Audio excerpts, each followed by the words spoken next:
Now to a confronting subject, but one which demands more open discussion. Across the world, more than 130 million girls and women have had their genitals cut off, nicked or sewn up because of a cultural tradition known as female circumcision. In Australia, the practice is a crime called female genital mutilation, and in Queensland carries a maximum prison sentence of up to 14 years. Despite this, those working closely with the state's multicultural community say the brutal procedure is a reality that still faces many girls. But in Brisbane, a group of women is mounting a campaign to end the practice, which is not confined to any religious group. And a warning the subject matter in Elise Edwards' report is distressing.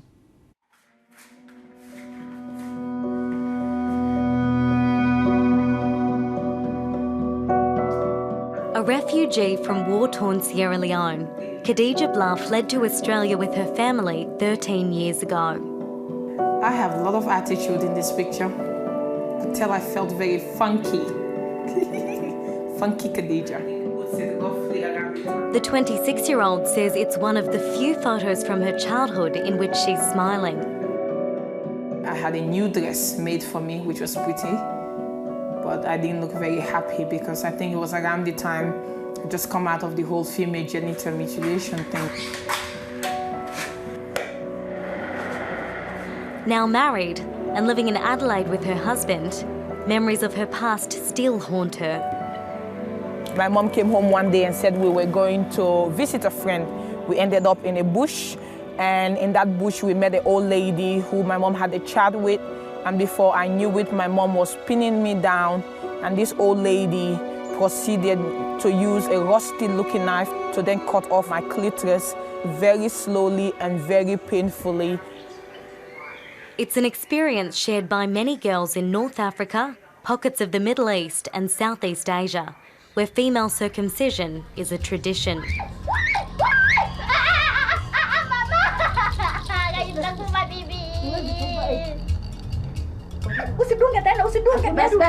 But female genital mutilation, or FGM as it's known in Australia, isn't a distant problem.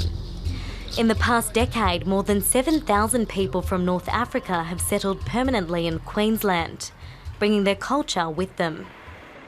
If you look at these areas in red on the map of North Africa, that would be the areas that you have the incidence of more than 80% of female genital mutilation. Dr. Elise Bolton has been working at Brisbane's Mater Mothers Hospital for 2 years. She says the health consequences of FGM are dire.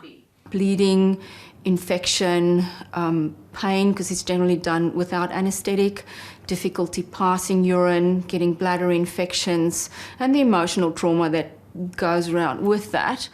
Dr. Bolton says circumcision can range from a nick on the clitoris to complete removal of external genitalia and stitching. They may have difficulty having intercourse. If there's a very small hole, they'll be very slow to pass urine. There could be a backing up of menstrual fluid that increases the risk for infection. Women with the most severe type can suffer complications giving birth and often need to be surgically reopened. So they basically look flat like you would see a doll. Figures from the Department of Health show that in the past 5 years, more than 250 women presented at Queensland hospitals with missing genital organs affecting their pregnancy or childbirth. We need to educate them, we need to explain why we want to Odette stop. Tufik has been working for Family Planning Queensland for 13 years and says local women are continuing the practice on their daughters. 2-3 families send the ticket to one of the elders and get her to have it done here, or another case like they take the child in their holiday and have it done back in their country. It is act of love because they believe it's the only way to find a husband. Health workers say even in cases where they know a child is at risk, it's difficult to do anything if a mother denies it. We will keep an eye 1 year, 2 years, but if she's planning to do it, we cannot do anything about it. 7:30 Queensland contacted the state government and police for current statistics on female genital mutilation, but found there's no specific data available. A spokeswoman for the Department of Child Safety says while she takes the issue seriously, it's a matter for police. Police haven't prosecuted a case in Queensland. They say finding enough evidence to do so is extremely difficult, but encourage anyone with any information to come forward. The women closest to the issue say community attitudes must change. The main thing is you need to educate people that this practice is not, it doesn't have any benefit for women. I don't see it as a religious, especially as a Christian Orthodox, but it's based in culture, which there is a belief that if a girl is not circumcised, which should be open for sex with any man. Saba Abraham was cut by her mother in Eritrea in northeast Africa when she was just 7 days old. Now living in Brisbane, she runs her own restaurant, champions women's rights, and is part of a growing campaign to end the practice in Australia.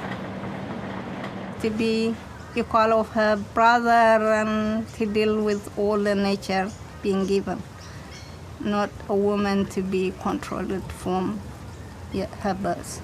One of the pain I have is I never been like having much of the sexual desire, especially when I'm growing up. My sexual desire is as a feeling, as a nature, really reduced. Then I came to Australia, and I was looking at Dolly magazine, Girlfriend magazine, and there it was, the clitoris. How to find the clitoris, what to do with the clitoris. Thinking, what is wrong with these bloody people? Everything is about the clitoris. I mean, for goodness sake, what is a girl supposed to do in a universe where you don't have one? Seriously. Khadija Blah is also speaking out. Next month she'll be in Queensland to talk to other women. But sharing her own experience hasn't been easy. I got death threats and people attacking my name and attacking my character because they felt like I was a traitor to my community. At Family Planning Queensland, workers speak to up to 800 people about FGM every 6 months. Especially the newly arrival people, where they still believe in that practice. And I found like most of my bilingual educators doing a lot of work just to cover the needs. All in the hope that another generation of girls won't be made to suffer. Don't put your daughter through your experience. Let's be proud of our full nature. This doesn't have to be your reality. No culture should stand by and watch its little girls have their bodies mutilated. No culture should stand by and watch women being dominated and attacked in their own homes. That's the truth I stand for, and that's the truth I live for. And I don't care whatever the consequences may be, I will live by that, and I'm willing to die for it as well if it's necessary.